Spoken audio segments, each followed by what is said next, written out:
अभी मैं एक प्रॉब्लम को डिस्कस करूंगा। इस प्रॉब्लम को जेईई मेन 2021 में पूछा गया है। देखिए क्वेश्चन आपका क्या है कि a block of mass small M, देखिए यहाँ पर ये आपका एक ब्लॉक है, इसका मास आपका स्मॉल एम है, slides on the wooden wedge. ये जो देख रहे हैं यही हमारा आपका क्या है, एक वुडन वेज है। इसी वुडन वेज के ऊपर आपका एक ब्लॉक स्मॉल एम मास का स्लाइड कर रहा है। आपका वुडन वेज के बारे में देखिए दिया गया, which in turn slides backward on the horizontal surface, यानी हॉरिजॉन्टल सरफेस पर कैपिटल एम जो आपका स्लाइड कर रहा है आपका लेफ्ट की तरफ, और स्मॉल एम आपका इस वुडन वेज के ऊपर जो आपका स्लाइड कर रहा है आपका डाउन द इंक्लाइन। तो हम लोगों को यहाँ पे कैलकुलेट करना है कि द एक्सेलरेशन ऑफ ब्लॉक, मतलब स्मॉल एम का acceleration with respect to the wedge. Wedge का मतलब क्या हो गया, कैपिटल एम, यानी स्मॉल एम का एक्सेलरेशन कैपिटल एम के रिस्पेक्ट में आपका कितना है। पहला कैलकुलेशन देखिए ये करना है हम लोगों को यहाँ पे। दूसरा देखिए इसमें हम ये भी कैलकुलेशन करके आपको दिखाएंगे कि acceleration of capital M with respect to the earth, earth कह लीजिए या ग्राउंड कह लीजिए या हॉरिजॉन्टल सरफेस के रिस्पेक्ट में, acceleration of capital M with respect to the earth, ये आपका कितना है, यानी वुडन वेज का एक्सेलरेशन अर्थ के रिस्पेक्ट में कितना है, ये भी हम यहां पर आपको कैलकुलेट करके दिखाएंगे।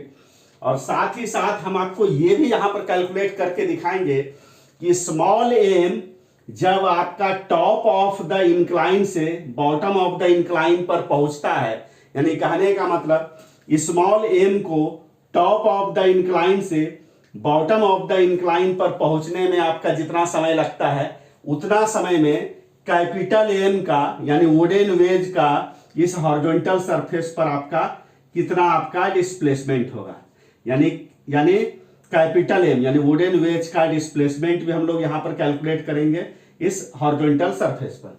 तो ये सब कैलकुलेशन करके हम आपको दिखाएंगे। इस प्रॉब्लम का सॉल्यूशन आपका काफी आपका लंबा होगा, इसको आप ध्यान से शुरू से अंत तक आप देखिएगा। इसमें आपको बहुत सारा कॉन्सेप्ट्स आपको सीखने को, लर्न करने के लिए मिलेगा।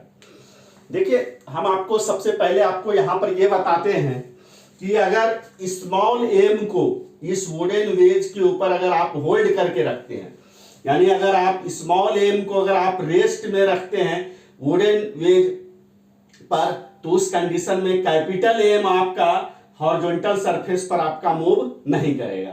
यानी कहने का मतलब ये हुआ कि अगर वुडन वेज के रिस्पेक्ट में अगर स्मॉल एम अगर आपका रेस्ट में है, तो उस कंडीशन में कैपिटल एम भी हॉरिजॉन्टल सरफेस के रिस्पेक्ट में आपका क्या होगा, आपका रेस्ट में रहेगा।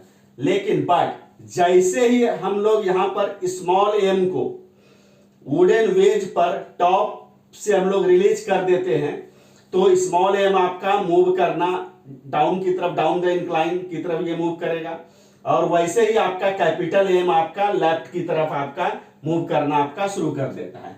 तो हम आपको यहाँ पे हम आपको दिखाते हैं कि आखिर कैपिटल एम आपका लेफ्ट की ही तरफ आपका क्यों आपका मूव करेगा। तो इसके लिए देखिए क्या है कि हम सबसे पहले आपका कैपिटल एम का फ्री बॉडी डायग्राम को ड्रॉ करते हैं, यानी वुडन वेज का फ्री बॉडी डायग्राम को ड्रॉ करते हैं।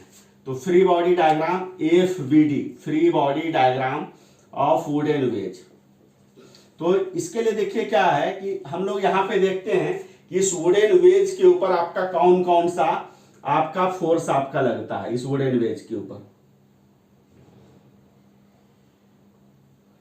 तो यहां देखिए अगर आप ध्यान से अगर ऑब्जर्व करिए तो ये वुडन वेज आपका हॉरिजॉन्टल सरफेस पे रखा गया है, और प्रॉब्लम में दिया गया है कि ये हॉरिजॉन्टल सरफेस हमारा आपका फ्रिक्शनलेस है, यानी ये हॉरिजॉन्टल सरफेस हमारा स्मूथ है। तो इस हॉरिजॉन्टल सरफेस के कारण इस वुडन वेज के ऊपर आपका कोई भी फ्रिक्शनल फोर्स आपका नहीं लगेगा, क्योंकि हॉरिजॉन्टल सरफेस हमारा आपका स्मूथ है। अब देखिए क्या है कि चूंकि वुडन वेज को मास है, तो मास रहने के कारण आपका क्या होगा कि वुडन वेज को अर्थ अट्रैक्ट आपका करेगा वर्टिकली डाउनवर्ड डायरेक्शन में, यानी अर्थ के कारण वुडन वेज के ऊपर जो फोर्स लगेगा आपका कैपिटल mg आपका फोर्स लगेगा इन द वर्टिकली डाउनवर्ड डायरेक्शन। अब देखिए क्या है कि जिस हॉरिजॉन्टल सरफेस पर वुडन वेज को रखा गया है, उस हॉरिजॉन्टल सरफेस के कारण वुडन वेज के ऊपर जो फोर्स लगेगा सरफेस के परपेंडिकुलर डायरेक्शन में, और ये फोर्स आपका किधर लगेगा, आपका अपवर्ड डायरेक्शन में आपका लगेगा। यानी इस हॉरिजॉन्टल सरफेस के कारण वुडन वेज के ऊपर जो फोर्स आपका लगेगा वर्टिकली अपवर्ड डायरेक्शन में फोर्स लगेगा। और चूंकि ये फोर्स आपका इस हॉरिजॉन्टल सरफेस के आपका क्या है, नॉर्मल है, इसलिए हम लोग इस फोर्स को क्या कहते हैं, नॉर्मल फोर्स या नॉर्मल रिएक्शन कहते हैं। यानी कहने का मतलब ये एंड डाइस किसके कारण आपका लगा, ये जो हॉरिजॉन्टल सरफेस है उस सरफेस के कारण इस वुडन वेज के ऊपर एंड डाइस आपका वर्टिकली अपवर्ड डायरेक्शन में। अब देखिए क्या है कि और भी इसके ऊपर फोर्स लगेगा इस वुडन वेज के ऊपर। तो देखिए कैपिटल एम और स्मॉल एम का, यानी ये जो वुडन वेज के सरफेस पर आपका क्या है, स्मॉल एम आपका यहाँ पे आपका यानी रखा गया है। तो होगा क्या कि कैपिटल यानी वुडन वेज का सरफेस और स्मॉल एम का जो सरफेस आपका वुडन वेज के कांटेक्ट में है, उस दो सरफेस के बीच में भी आपका एक फोर्स आपका एग्जिस्ट करेगा। तो ये फोर्स आपका क्या कहलाएगा, यहाँ पे नॉर्मल फोर्स ही कहलाएगा। तो देखिए यहाँ पर वुडन वेज के कारण स्मॉल एम पर जो फोर्स लगेगा वुडन वेज के सरफेस के परपेंडिकुलर आपका फोर्स लगेगा। यानी वुडन वेज के सरफेस के कारण स्मॉल एम के ऊपर फोर्स वुडन वेज के सरफेस के परपेंडिकुलर आपका लगेगा। इस फोर्स को हम लोग एन कहते हैं। तो न्यूटन के थर्ड लॉ से स्मॉल एम का जो सरफेस आपका वुडन वेज के कांटेक्ट में है, तो स्मॉल एम के उस सरफेस के कारण वुडन वेज के ऊपर फोर्स आपका यानी इस वुडन वेज के सरफेस के आपका परपेंडिकुलर आपका लगेगा। तो देखिए ये जो फोर्स हम लोग यहाँ देख रहे हैं ना, ये फोर्स आपका स्मॉल एम यानी ये जो हमारा ब्लॉक है उस ब्लॉक के कारण इस वुडन वेज के ऊपर आपका लग रहा है, और इस फोर्स को हम लोग यहाँ पर कैपिटल एन से डिनोट करते हैं। अब देखिए ये एंगल आपका क्या है, आपका थीटा है आपका, यहाँ पे प्रॉब्लम में थीटा आपका 30 डिग्री आपका दिया गया है। अब देखिए क्या है कि यहां पर आपका देखिए इस वुडन वेज के ऊपर यानी 3 फोर्सेस आपका एक्ट कर रहा है।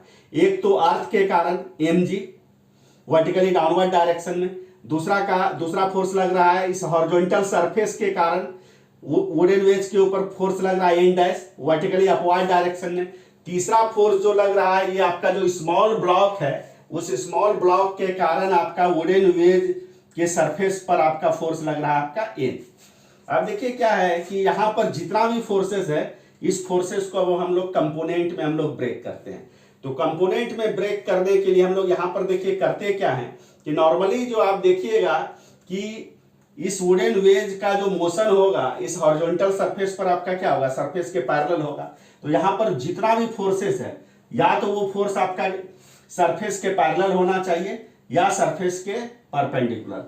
तो फोर्सेस को जब हम लोग कंपोनेंट में ब्रेक करने लगेंगे तो इस चीज का हम लोग ध्यान रखेंगे कि जो फोर्सेस आपका सरफेस के परपेंडिकुलर या सरफेस के पैरेलल है उसको हम लोग कंपोनेंट में ब्रेक नहीं करेंगे, लेकिन जो फोर्सेस आपका ना तो सरफेस के पैरेलल है और ना ही सरफेस के परपेंडिकुलर है उसी को हम लोग यहाँ पर हम लोग कंपोनेंट में ब्रेक करेंगे। तो यहाँ पर अगर ध्यान से अगर देखिएगा तो mg जो फोर्स है ये हॉरिजॉन्टल सरफेस के क्या है, परपेंडिकुलर है, तो इसको हम लोग कंपोनेंट में ब्रेक यहाँ पे नहीं करेंगे।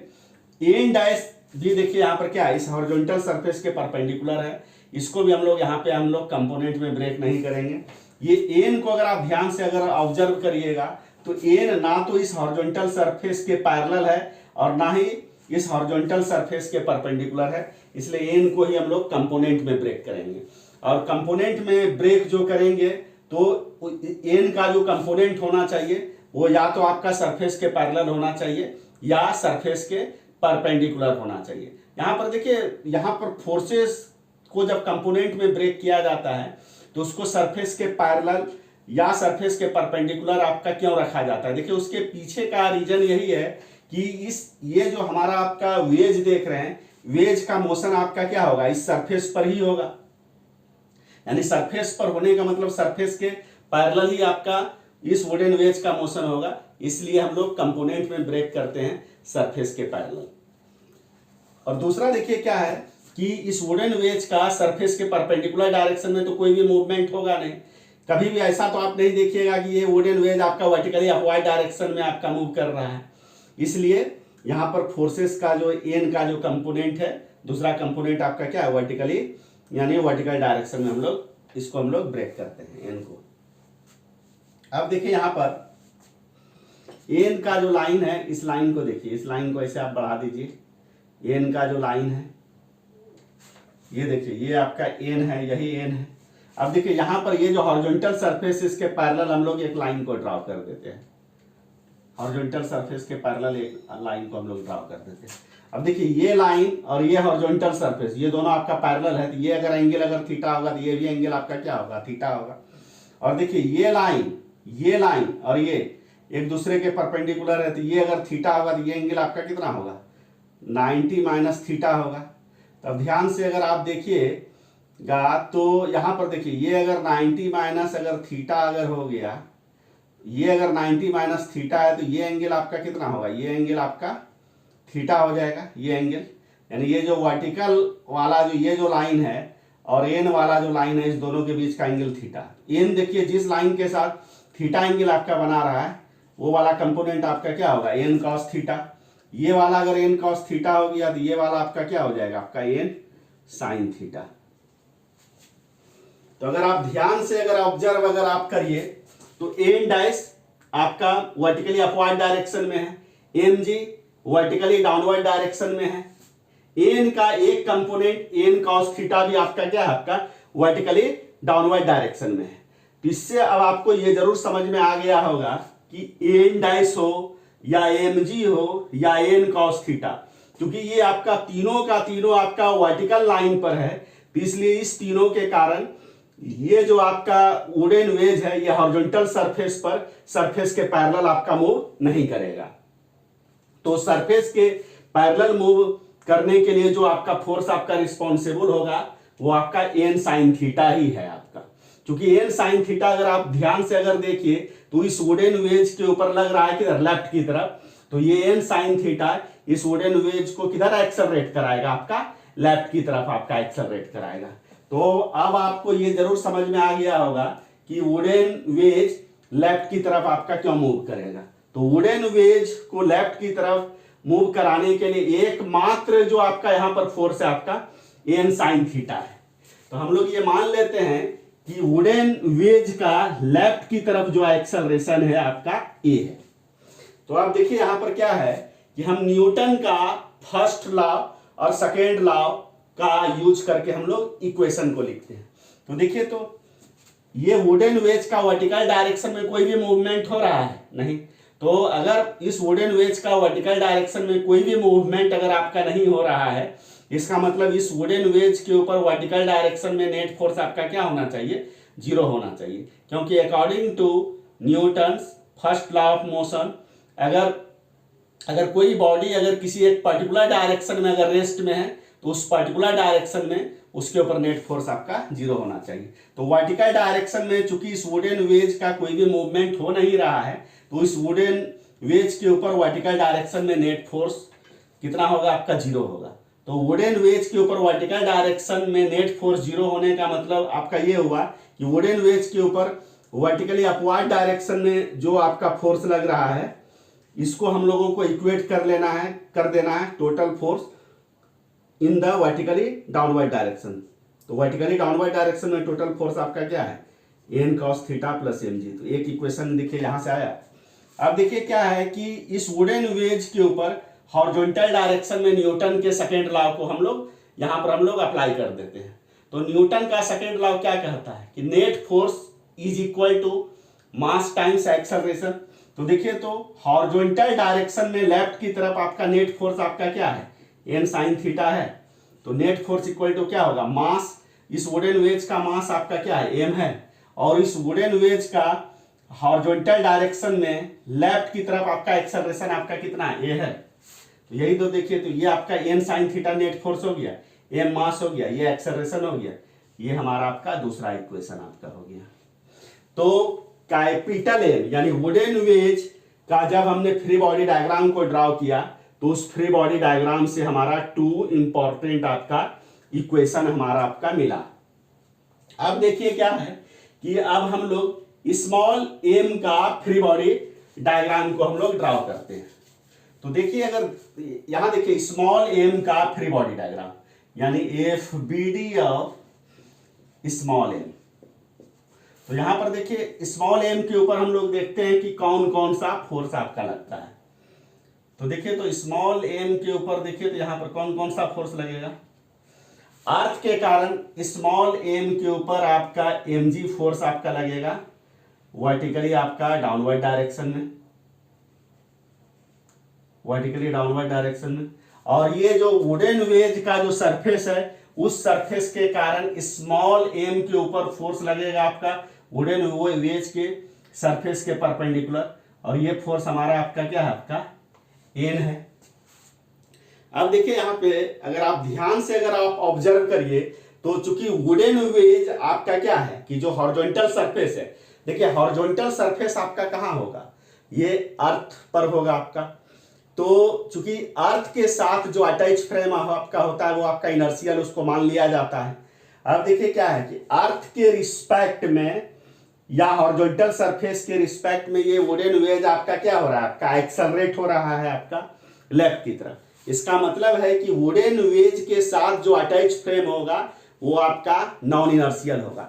ऐसे भी आपको इस चीज को याद रखना है कि अगर इनर्शियल फ्रेम के रिस्पेक्ट में अगर कोई भी बॉडी अगर आपका एक्सेलरेटेड अगर मोशन में है तो उस एक्सेलरेटेड बॉडी से अगर आप के साथ अगर एक फ्रेम को अटैच कर दीजिएगा तो वो आपका नॉन इनर्शियल फ्रेम हो जाएगा।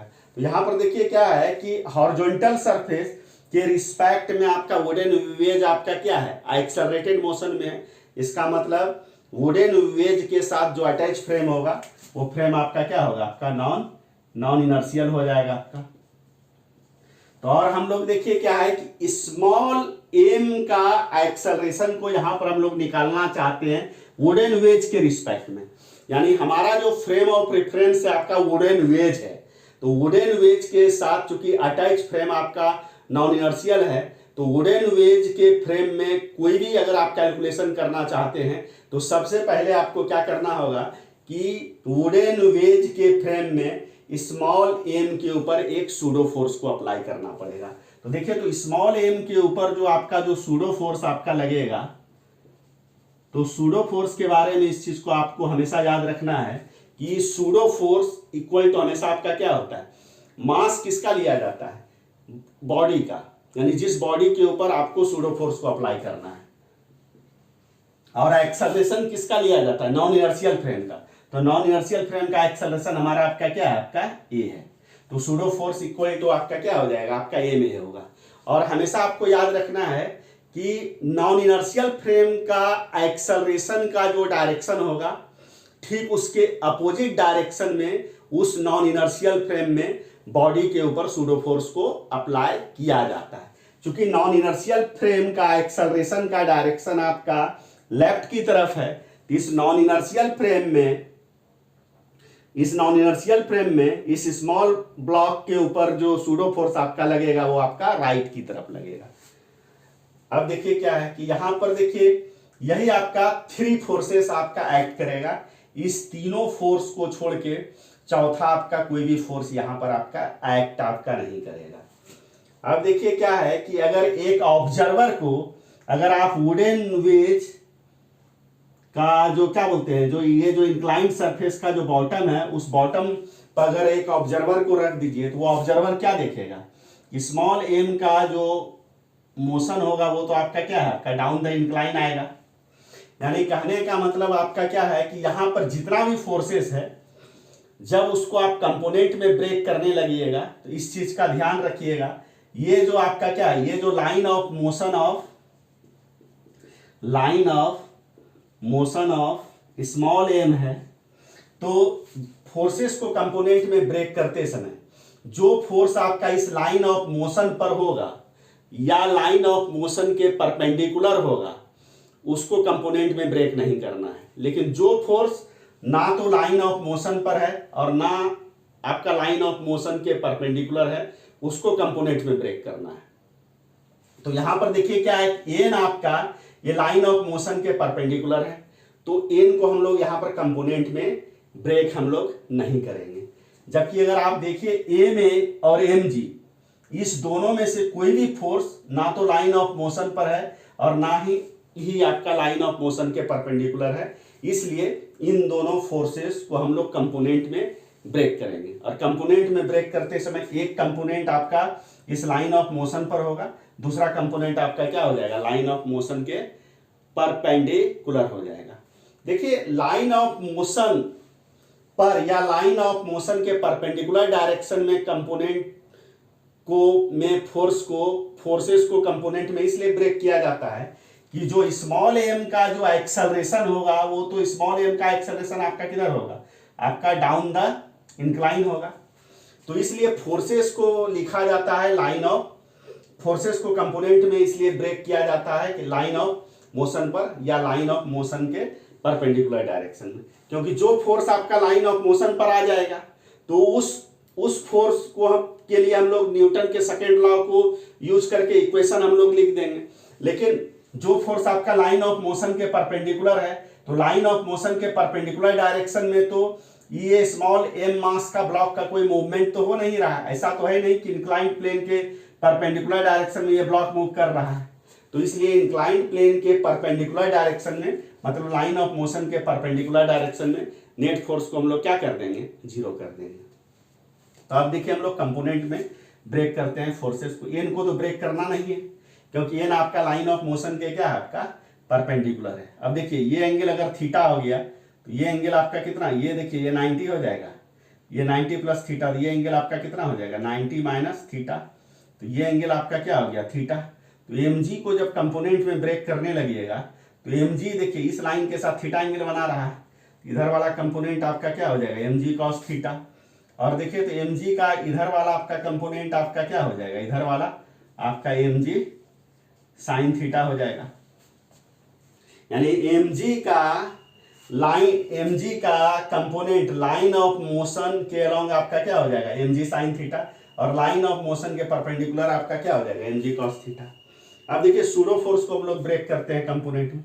ये देखिए ये एंगल आपका थीटा है, तो ये अगर थीटा है तो ये भी एंगल आपका क्या होगा, थीटा हो जाएगा। इसका मतलब सूडो फोर्स का कंपोनेंट आपका डाउन द इंक्लाइन आपका कितना हो जाएगा, सूडो फोर्स का कंपोनेंट देखिए ये जो डाउन द इंक्लाइन वाला ये जो लाइन है, इस लाइन के साथ सूडो फोर्स आपका थीटा एंगल आपका बना रहा है, तो सूडो फोर्स का इधर वाला कंपोनेंट आपका क्या हो जाएगा, आपका ए में कॉस थीटा हो जाएगा आपका। और इधर वाला देखिए तो लाइन ऑफ मोशन के परपेंडिकुलर डायरेक्शन में, मतलब एन के अलोंग जो आपका कंपोनेंट हो जाएगा आपका ए में साइन थीटा हो जाएगा आपका। तो यहां पर देखिए तो सूडो फोर्स को भी हमने कंपोनेंट में ब्रेक कर दिया, एम जी को भी हमने कंपोनेंट में ब्रेक कर दिया।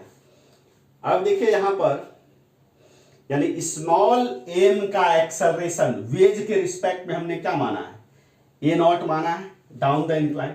तो देखिए तो यहां पर अगर न्यूटन के सेकेंड लॉ को अगर अप्लाई किया जाए लाइन ऑफ मोशन के अराउंड डाउन द इंक्लाइन, तो डाउन द इंक्लाइन देखिए तो नेट फोर्स आपका कितना है, एम जी साइन थीटा है, प्लस आपका क्या है, एम ए कॉस थीटा है। ये डाउन द इंक्लाइन आपका नेट फोर्स है स्मॉल एम पर। तो डाउन द इंक्लाइन जो नेट फोर्स है इसको हम लोग किससे इक्वेट करेंगे, मास टाइम्स डाउन द इंक्लाइन आपका क्या है, जो आपका एक्सेलरेशन है यानी ए नॉट। तो यहां से देखिए तो एम यहां भी है, यहां भी है, यहां भी है, कैंसिल आउट हो जाएगा। तो यहां से देखिए तो यहां से इसको लिखा जा सकता है a naught equal to g sine theta plus आपका क्या हो जाएगा, ए कॉस थीटा। तो देखिए ये इक्वेशन 1 2, दिस इज इक्वेशन आपका क्या हो गया, आपका 3 हो गया। अब देखिए एक दूसरा इक्वेशन को अब हम लोग लिखते हैं, ये जो लाइन ऑफ मोशन के परपेंडिकुलर डायरेक्शन। तो देखिए लाइन ऑफ मोशन के परपेंडिकुलर डायरेक्शन में तो ब्लॉक का आपका कोई भी मूवमेंट आपका नहीं हो रहा है। तो लाइन ऑफ मोशन के परपेंडिकुलर डायरेक्शन में अगर न्यूटन साहब के फर्स्ट लॉ को अगर अप्लाई किया जाए तो लाइन ऑफ मोशन के परपेंडिकुलर डायरेक्शन में स्मॉल एम मास पर आपका नेट फोर्स आपका क्या होना चाहिए, जीरो होना चाहिए, क्योंकि लाइन ऑफ मोशन के परपेंडिकुलर डायरेक्शन में स्मॉल एम मास का कोई भी मूवमेंट आपका नहीं हो रहा है।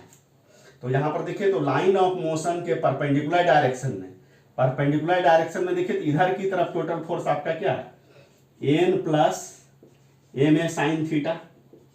इसको इक्वेट कर देंगे किधर, इधर वाले फोर्स से, यानी ये आपका क्या हो जाएगा, एम जी आपका कॉस थीटा। तो दिस इज इक्वेशन 4। तो यहां पर अगर आप ध्यान से अगर आप देखिएगा ना, तो इस प्रॉब्लम को सॉल्व करने में इस इक्वेशन का कोई भी यूज नहीं होगा। यहां पर देखिए एक इक्वेशन आपका इसका यूज होगा, दूसरा इक्वेशन आपका देखिए ये आपका यूज होगा, तीसरा इक्वेशन आपका ये हमारा आपका यूज होगा। अब देखिए हम लोग यहाँ पर इक्वेशन 2, 3 और 4 की मदद से हम लोग 1 को भी यहाँ पर कैलकुलेट करेंगे, 2 को भी कैलकुलेट करेंगे और 3 को भी कैलकुलेट करेंगे। तो सबसे पहले हम लोग क्या करते हैं, देखिए इक्वेशन 2 से हम लोग एन को कैलकुलेट कर लेते हैं। देखिए तो N sine theta equal to M A है, तो एन इक्वल टू लिखा जा सकता है M A divided by sine theta लिखा जा सकता है, capital M A divided by sine theta. N का ये वैल्यू हम लोग इक्वेशन 4 में हम लोग रख देते हैं। तो M A divided by sine theta plus क्या हो जाएगा, M A sine theta equal to आपका क्या हो जाएगा, एम जी कॉस थीटा हो जाएगा आपका। अब यहां पर देखिए तो इसको लिखा जा सकता है एम ए प्लस ये आपका क्या हो जाएगा, M A sine square theta divided by क्या हो जाएगा, साइन थीटा इक्वल टू क्या हो जाएगा आपका, एम जी कॉस थीटा हो जाएगा। और इसको देखिए इसको ऐसे लिखा जा सकता है, यहां से देखिए ऊपर में ए को कॉमन ले लीजिए, a capital M plus small M sine square theta theta और साइन थीटा को इससे मल्टीप्लाई कर दीजिए, तो ये साइन थीटा को इससे, तो क्या हो जाएगा, M G sine theta into cos theta हो जाएगा। तो यहां से देखिए तो इस स्मॉल ए इक्वल टू लिखा जा सकता है M G sine theta cos theta divided by आपका क्या हो जाएगा, आपका डिवाइडेड बाय आपका हो जाएगा आपका capital M plus small M sine square theta. तो ये देखिए ये हमारा आपका कैलकुलेशन हो गया आपका, यानी जो हमारा ये वुडन वेज है, इस वुडन वेज का हॉरिजॉन्टल सरफेस पर लेफ्ट की तरफ जो एक्सेलरेशन होगा ये आपका इतना एक्सेलरेशन होगा। इसमें small M equal to 8 kg, capital M equal to 16 kg और थीटा इक्वल टू 30 डिग्री को रख देने से ए का न्यूमेरिकल वैल्यू यहां पर हमारा आपका कैलकुलेट हो जाएगा। अब देखिए हम लोग क्या करते हैं, ये जो हमारा इक्वेशन आप जो 3 देख रहे हैं, इस इक्वेशन 3 में हम लोग ए को रखते हैं। तो देखिए तो यहां ए नॉट इक्वल टू आपका देखिए क्या है, a naught equal to g sine theta plus a के जगह पर देखिए ए के जगह पर इस वैल्यू को रख देते हैं, इस ए के जगह पर, तो क्या हो जाएगा आपका M G sine theta cos theta divided by आपका क्या हो जाएगा, capital M plus small M sine square theta. और इसको देखिए इसको मल्टीप्लाई कर देना है किससे, इसको मल्टीप्लाई कर देना है कॉस थीटा से। तो अगर आप ध्यान से अगर ऑब्जर्व करिए तो ये देखते हैं यहाँ भी जी साइन थीटा है, यहाँ भी जी साइन थीटा है, तो जी साइन थीटा को कॉमन ले लिया जाए। तो जी साइन थीटा को अगर कॉमन ले लीजिएगा तो फर्स्ट टर्म में देखिए क्या बचेगा 1, सेकेंड टर्म में देखिए क्या बचेगा, जी साइन थीटा को आप जैसे कॉमन लीजिएगा तो यहाँ पर आपका क्या बचेगा, M small M cos theta into cos theta, तो small M cos square theta divided by आपका क्या हो जाएगा, capital M plus small M sine square theta. इसको देखिए इसको लिखा जा सकता है जी साइन थीटा, देखिए तो यहाँ पर एलसीएम आपका क्या आ जाएगा, capital M plus small M sine square theta. तो यहाँ पर देखिए लिखा जा सकता है, यहाँ पर कुछ नहीं तो 1 को इससे डिवाइड करिएगा, इतना इतना मल्टीप्लाइड बाय 1, तो capital M plus small M sine square theta plus क्या हो जाएगा, स्मॉल एम आपका कॉस स्क्वायर थीटा। तो यहां पर देखिए तो जी साइन थीटा हुआ। अब देखिए तो कैपिटल एम प्लस यहां देखिए यहां और यहां क्या कॉमन होगा, small M sine square theta plus cos square theta और ये डिवाइडेड बाय आपका क्या हो जाएगा, capital M plus small M sine square theta. नहीं। अब देखिए sine square theta plus cos square theta को 1 रख दीजिए, तो देखिए तो यहां पर आपका क्या हो जाएगा, जी साइन थीटा मल्टीप्लाइड बाय, ये देखिए ये आपका ए नॉट का वैल्यू, देखिए sine square theta plus cos square theta 1, इसके जगह पर 1 रखिएगा तो क्या हो जाएगा, capital M plus small M divided by आपका क्या हो जाएगा, capital M plus small M sine square theta. यानी कहने का मतलब यहाँ पर देखिए ए नॉट का जो वैल्यू आया आपका, ए नॉट का वैल्यू आपका क्या आ गया, capital M plus small M आपका G sine theta divided by आपका क्या हो जाएगा, आपका capital M plus small M sine square theta. देखिए ये हमारा ए नॉट का मतलब यहां पर क्या है कि ये जो हमारा आपका ये जो हमारा ब्लॉक है स्मॉल एम मास का, इस स्मॉल एम मास के ब्लॉक का एक्सेलरेशन वुडन वेज के रिस्पेक्ट में आपका यही आपका ए नॉट है। तो ये भी हमने कैलकुलेट कर लिया और हमको इस पर्टिकुलर प्रॉब्लम में यही चाहिए था, ए नॉट ही चाहिए था।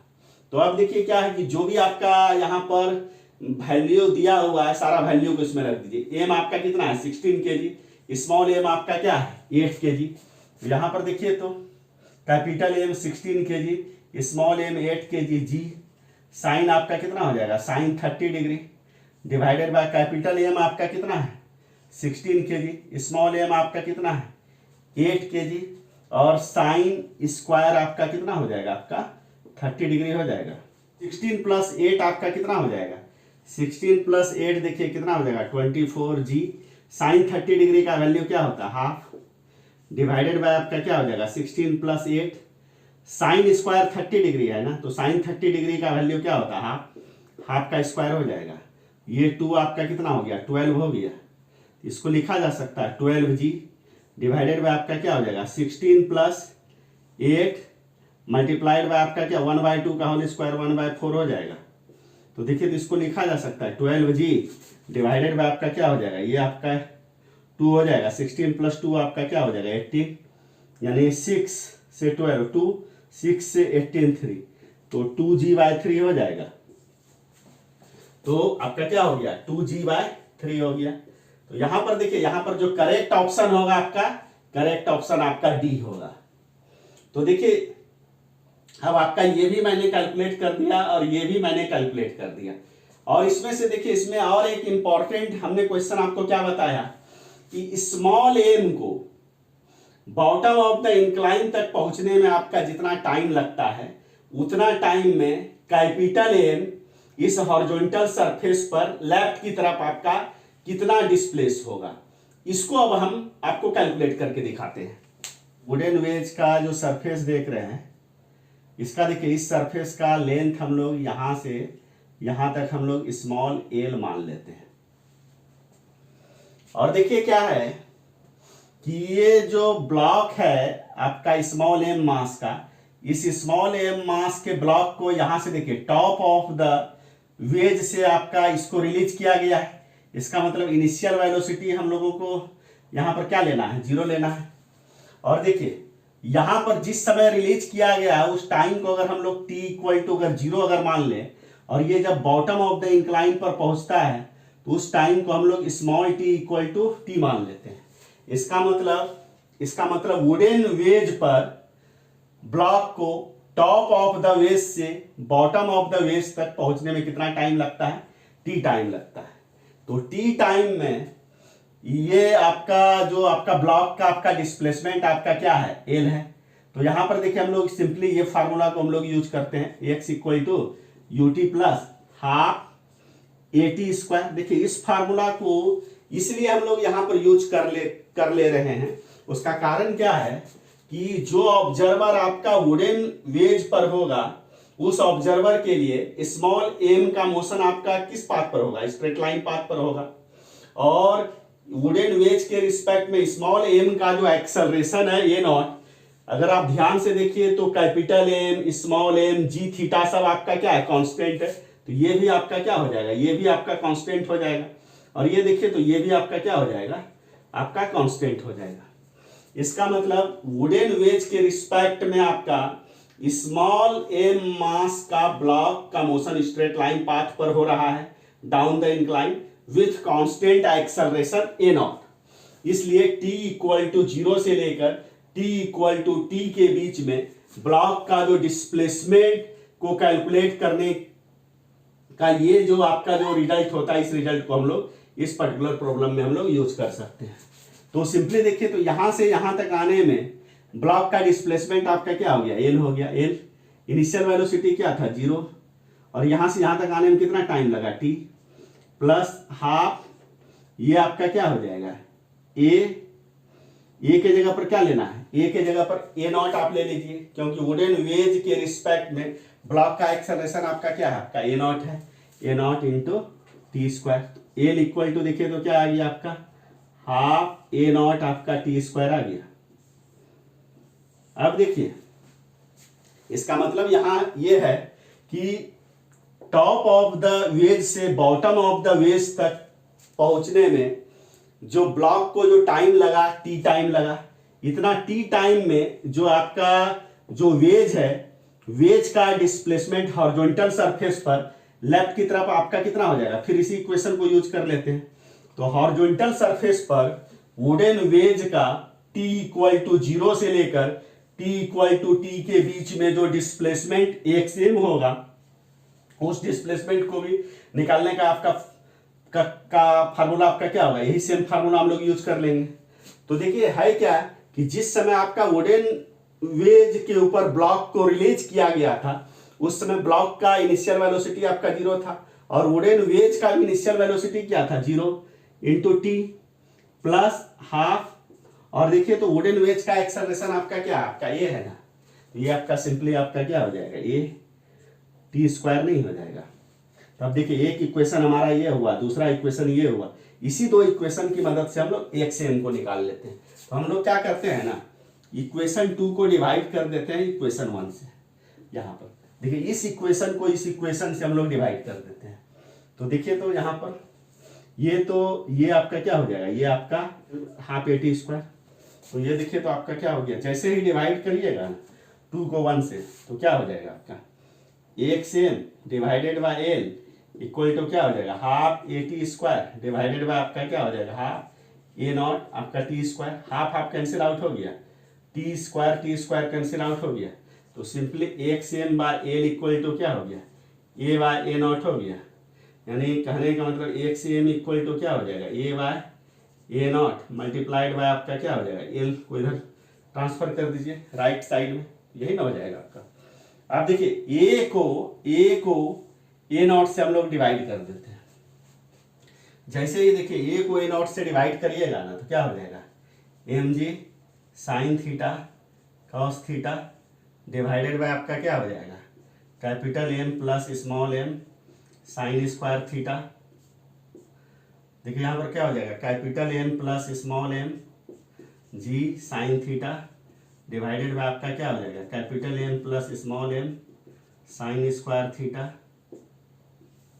और ये आपका मल्टीप्लाइड बाय आपका क्या हो जाएगा, एल हो जाएगा। देखिए तो ये डिनोमिनेटर कैंसिल आउट हो गया। यहाँ भी देखिए, यहाँ भी जी साइन थीटा, यहाँ भी देखिए जी साइन थीटा कैंसिल आउट हो गया।